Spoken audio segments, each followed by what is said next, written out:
I don't know if you've kept count on how many hunts you have. For reference, have you? Do you know? Like I've been on hundreds, thousands. Like No what? No. idea. Okay. Yeah. But I I don't am even know where to curious. draw the line between one and the Yeah. other. I'm very curious what your craziest hunting story is.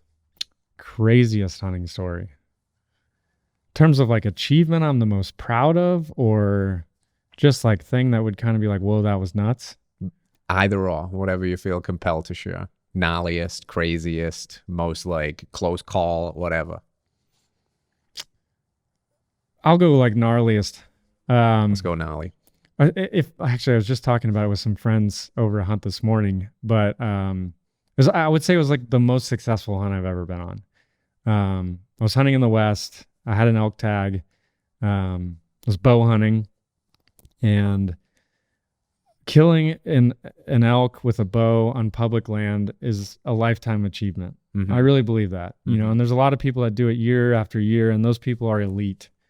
And I think for a lot of people, it takes 5-10 years of going to achieve that for the first time, and it's hard. And a lot of people never get there because they give up, or they get into their career, their family life, and it just becomes unattainable to put that much time in. But this is probably 3 years ago, and I went on a hunt. I achieved that for the first time. I killed a public land bull with my bow. It was a beautiful bull, just incredible setting. You know, I called him out of an entire herd. I had many chances, close calls, missed shots, things like this over years in the past. And this time it just all connected.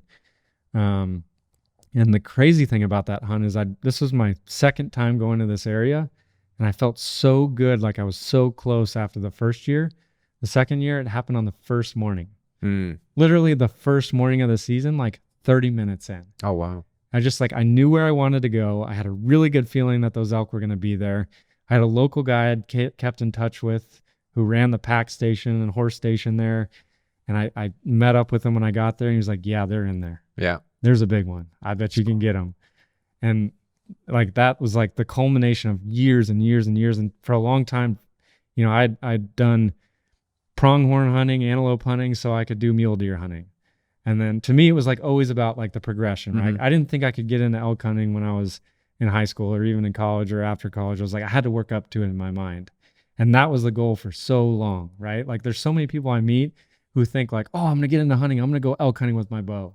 Yeah, just done like that, right? And while that's like super cool, and like it's like you're just going after the finish line without starting at the starting line, in my opinion. Right. And so like there's that journey there. And like for me to achieve that was crazy. But then the crazy part of that story is, so I shot this elk on the first morning. I'm talking to my buddy who runs this pack station, you know, that night. And he's like, well, you're going to be here for a week. Do you have a bear tag? And I was like, I didn't even know you could get a bear tag. What's the deal with that? He's like, well, in this area, there's a lot of bears, and they don't restrict the tags because they're trying to pull the population down. They feel like they're overpopulated, and they're $15. I was like, really? So I got a bear tag, and I was with a friend, and he still had his elk tag. So I was like, great. Like I was planning to go with him for the rest of the week and help, you know, kind of call for him and be with him anyways. Like, this is cool. I still can carry my bow. Like, you know, I'm not going to be too intentional about this, but I'm going to have a tag.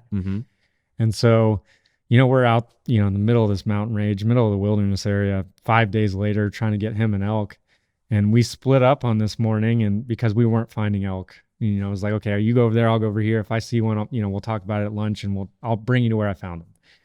But I'm walking down a trail trying to follow a bugle I heard way off in the distance, and I come around, and there's a giant black bear sitting there in a blueberry patch in the middle of the mountains at like 70 yards.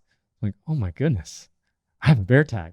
I have a bow. Like, this moment never occurred to me. Like I've never thought about bear hunting.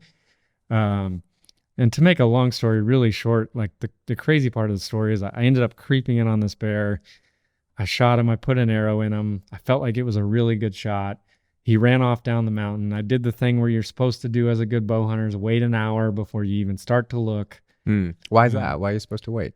Well, you know, an arrow delivers a lot less kinetic energy than a bullet. Okay. Right? Like you're trying to poke somebody with a blade versus, you know, hitting them with a bullet that impacts with the force of a truck, right? So you don't get that like percussion destruction that you get with a bullet. It's just that you have to hit something vital with the stick, basically. And so it's just good to wait. And if there's any chance they're still alive, that you're just trying to avoid pressuring them and having them run on adrenaline. Gotcha. Yeah. So you want to be able to recover, right? That's like an ethical hunter. So you wait an hour and you just give them a chance to expire. And unfortunately, in this instance, the bear, I waited an hour. I went to look, blood trail was really good. I started to get close and he was still alive. Mm. And, I could tell he was still alive because I was going down the hill and I started to hear all this fumbling in the brush. I'm like, my heart's sinking. And I'm like, oh my goodness, I've wounded a bear. Not only did I never think I was going to be a bear hunter, now I'm wounding a bear hunter. Mm. And so I come around in these trees and, again, trying to make a long story short here, ended up actually being able to put another shot on this bear. And so I shot it again, and just out of just an amazing feat of an animal's will to live, this bear that was, on the verge of life and death was hit again vitally and ran 30 feet up a Douglas fir tree. Damn. And at this point, I'm just panicking. Mm-hmm. My heart is through my feet, just upset with myself and trying to, deal with this situation and finish this animal ethically. And now he's 30 feet up in a tree. And so I run over and I've got another arrow. I'm pulled back. I'm trying to find this bear in this tree. And I finally feel like I've got it. And I'm about to let go. And then all of a sudden, this bear just free falls out of the tree. Wow. To the point that I'm like standing directly underneath it and have to jump back and like draw down on my bow. And it lands like from me to you and just looks me in the eye and just gives me this like death roar. Just, oh, and just expires. And Wow. I'm completely by myself.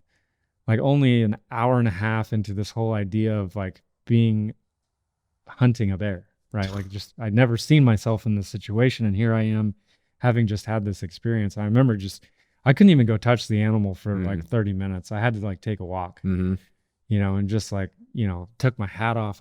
Took half my clothes off and like, what just happened? Yeah. That is wild, man. Yeah. That is so cool. I have like goosebumps as I'm visioning like a bird falling from the tree and just landing there and just thinking of all of that and the roller coaster you must have been on. Again, that's what I've heard from people who hunt. The one thing they want more than anything else is the merciful kill, right? The quick kill. And I guess you're going through this conundrum in your head of like, oh, was that a bad shot? And all of this stuff. And to finally have it close and come full circle. Just a beast of an animal with a strong will to live, but to see it like kind of expire and give you the nod on the way out, like, all right, you won this one, dude. Yeah. It's kind of crazy. It was crazy. And I mean, we were 7-8 miles into the wilderness, and it took my buddy and I the next 12 hours to pack that bear out to the Yeah, what's that like? The packing out, I've heard some people say, obviously you get the kill, but then what do you do with it? You're packing out, sometimes you're deep in these ravines and things like that. That must be pretty intense, no? It is, but honestly, like that is my favorite part. Okay. Like not only like have you been successful, but like the pressure's off, like the animal's not suffering. You've harvested, the bounty that you hoped for. And hopefully, like, I love sharing that with people because it's just like you have a reverence, but you're just happy and you're so present, right? Like you're literally carrying the weight of a sentient being that you just killed, which like talk about connection to your food system, right? Like putting half of the weight of that bear on my back and then walking up and then down a mountain 8 miles, getting back to the trailhead at like 2 a.m. Like you just feel different after that. Like, and you have those experiences. You don't want to see, a thumb-sized piece of meat go to waste after one, you've put that much effort in, but two, you've been that close to the animal and know what it cost to get that, right? Not only me, but that animal. It paid the ultimate price. Hello, friends. If you enjoyed that clip, then you can watch the entire thing by heading to this link over here, or you can find us wherever you find podcasts by searching Radical Health Radio. If there's value here, please hit that like button. Let us know in a comment what your biggest takeaway was, and hit subscribe. Support the show as we support you. We'll see you soon.